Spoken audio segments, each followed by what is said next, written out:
വെറുതെ പട്ടിണി കിടക്കേണ്ട മാസമല്ല പരിശുദ്ധമായ റമളാൻ. വെറുതെ പട്ടിണി കിടക്കേണ്ട മാസമല്ല പരിശുദ്ധമായ റമളാൻ എന്ന് പറയുന്നത്.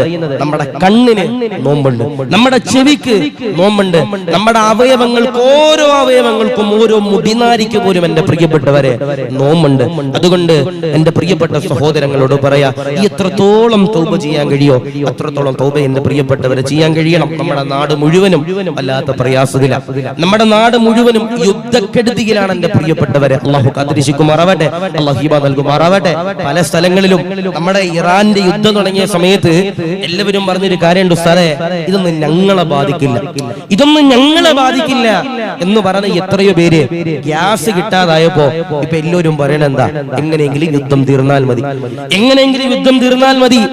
ഗ്യാസ് ഉണ്ടായിരുന്ന ആ സമയത്ത് നമ്മളൊക്കെ പറഞ്ഞെന്താ, നമുക്കിത് കുഴപ്പമില്ല, ഇറാനി യുദ്ധം നടന്നോട്ടെ, പ്രശ്നമൊന്നുമില്ല, അതൊക്കെ പരിഹരിക്കുമല്ലോ, നമുക്ക് പ്രയാസമൊന്നുമില്ലല്ലോ എന്ന് പറഞ്ഞവരാ ഞാനും നിങ്ങളും എല്ലാം.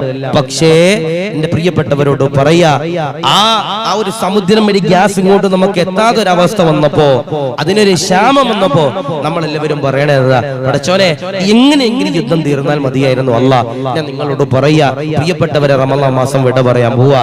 കണ്ണിന് മാത്രമല്ല നോമ്പ്, ശരീരത്തിന്റെ എല്ലാ അവയവങ്ങൾക്കും എന്റെ പ്രിയപ്പെട്ടവരെ നോമ്പുണ്ട്. അല്ലാഹു ഈമാൻ നൽകുമാറാവട്ടെ, അല്ലാഹു കബൂലാക്കി അനുഗ്രഹിക്കുമാറാവട്ടെ. ദുബൈയില് കറാമ എന്ന് പറയുന്ന ഒരു സ്ഥലമുണ്ട്, ദുബൈയില് കറാമ എന്ന് പറയുന്ന ഒരു സ്ഥലമുണ്ട്.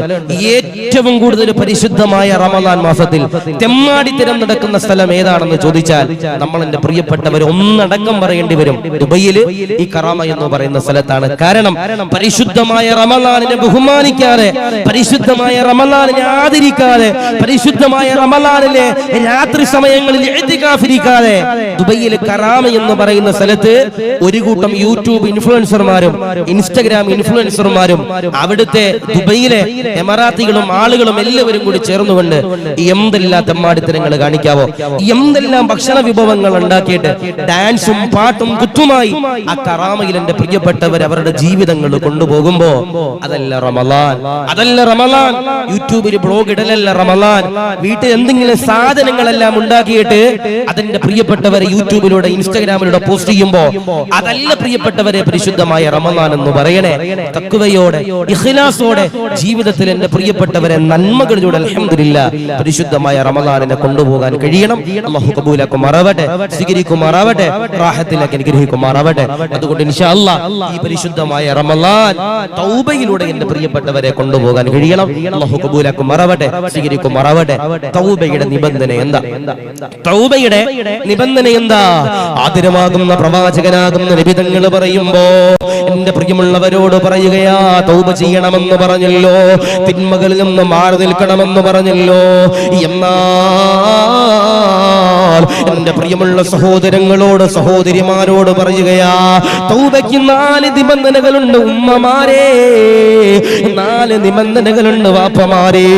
തൗബ ചെയ്യുമ്പോ ഈ ഒരു 4 കാര്യങ്ങള് നമ്മുടെ ജീവിതത്തിൽ എന്റെ പ്രിയമുള്ളവരെ ഇല്ലെങ്കിൽ അത് വല്ലാതെ അദാബാണ് വാപ്പാ.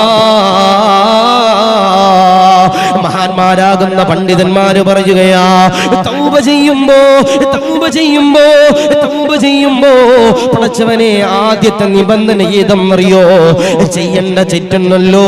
തൗബ ചെയ്യുമ്പോ അവൻ ആദ്യമേ കൊണ്ടുവരുന്ന നിബന്ധന എന്ന് പറയുന്നത് അത് ഖേദമാണ് വാപ്പാ. തൗബ ചെയ്യുമ്പോ അവൻ ജീവിതത്തിൽ ആദ്യമേ കൊണ്ടുവരേണ്ട ഒരു നിബന്ധന ഖേദം പ്രകടിപ്പിക്കൽ. അല്ലാഹുവേ പടച്ചവനെ ഞാൻ ചെയ്തത് തെറ്റാണല്ലോ. ഒരാൾ കള്ള് കുടിച്ചു പോയി, ഓൻ തൗബ ചെയ്യാൻ പോവാ. തൗബ ചെയ്യുമ്പോ ഓൻ ആദ്യമേ വെക്കുന്ന നിബന്ധന ഒരു ഖേദം, ഒരു സങ്കടം എന്റെ പ്രിയപ്പെട്ടവരെ വേണം. അതുകൊണ്ടാണ് മഹാന്മാരാകുന്ന പണ്ഡിതന്മാര് പറഞ്ഞത്, ദുആ ചെയ്യുമ്പോ കരയാൻ കഴിയണം, ദുആ ചെയ്യുമ്പോ കരയാൻ കഴിയണം. കരയാൻ കഴിയാത്തവരാണെങ്കിൽ അഭിനയിക്കണമെന്ന് പോലും നബി സല്ലല്ലാഹു അലൈഹി വസല്ലം പറയാനുള്ള കാരണം ഒരു ഖേദമുണ്ടെങ്കിൽ എന്റെ പ്രിയപ്പെട്ടവരെ തൗബ ദുആ എന്റെ പ്രിയപ്പെട്ടവരെ സ്വീകരിക്കൂ. അല്ലാഹു കബൂലാക്കുമാറാവട്ടെ, അല്ലാഹു റാഹത്തിലാക്കുമാറാവട്ടെ. 2 മഹാന്മാരാകുന്ന പണ്ഡിതന്മാര് പറയുകയാ, തൗബ ചെയ്യുമ്പോ രണ്ടാമത്തെ നിബന്ധന ഏതാ? പടച്ചവനൊരു കള്ള് കുടിക്കുന്നവനതാ തൗബ ചെയ്യുകയാ. അവൻ തൗബ ചെയ്യുമ്പോ ദുആ ചെയ്യുമ്പോ രണ്ടാമത്തെ നിബന്ധനയുണ്ടല്ലോ, ഏതെന്നറിയോ? നാദാ ആ തെറ്റിനാൽ നിർത്തുകയാണ് അല്ലാഹ്. പടച്ചവനെ, ഞാനൊരു കള്ളു കുടിക്കുന്നവനാ പടച്ചവനെ, ഞാൻ തൗബ ചെയ്യാൻ പോകുമ്പോ ഞാൻ പറയേണ്ടത് എന്താ? പടച്ചവനെ, എനിക്ക് ഖേദമുണ്ട് റഹ്മാനെ, കരണ്ട് കൊണ്ട് ദുആ ചെയ്യണം. 2, ആ തെറ്റ് നിർത്തിയിട്ട് വേണം. ഇപ്പൊ ഒരാള് കള്ളു കുടിക്കുന്നവരാ, അവരാ കള്ള് പരിപൂർണമായി നിർത്തിയിട്ട് വേണം തീരായിട്ട് ആ പരിശുദ്ധമായ തൗബ എന്റെ പ്രിയപ്പെട്ടവരെ ചെയ്യേണ്ടത്. 3-മത്തേത് ഏതാ?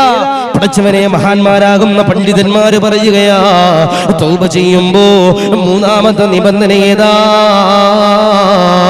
പണ്ഡിതന്മാരെന്നെ പ്രിയമുള്ളവരെ പറയുകയാ, ആരെങ്കിലും ഒരാള് തൗബ ചെയ്യുമ്പോ അവന്റെ 3-മത്തെ നിബന്ധന എന്ന് പറയുന്നത് ഏതെന്നറിയോ? ഇനി ഞാൻ തെറ്റ് ചെയ്യില്ല അല്ലാ, അറിയാതെ കള്ളു കുടിച്ചു പോയി അല്ലാ, നീ പൊറുക്കണേ അല്ലാ, നീ പൊറുക്കണേ അല്ലാ, അറിയാതെ ചെയ്തു പോയതാണ് അല്ലാ, നീയല്ലാതെ ആരാ പൊറുക്കുന്നത്? നിന്നോട് കരഞ്ഞുകൊണ്ട് തൗബ ചെയ്യുകയാ, നീ പൊറുക്കണേ അല്ലാ, നീ പൊറുക്കണേ അല്ലാ എന്ന് പറഞ്ഞ് ദുആ ചെയ്യുന്നവരാരാ? അവരെ തൗബയുണ്ടല്ലോ അല്ലാഹു സ്വീകരിക്കുന്നതാ. അവരുടെ തൗബ അല്ലാഹുവിന്റെ പ്രിയപ്പെട്ടവരെ സ്വീകരിക്കുന്നത് അല്ലാഹു കബൂലാക്കുമാറാവട്ടെ, അല്ലാഹു സ്വീകരിക്കുമാറാവട്ടെ.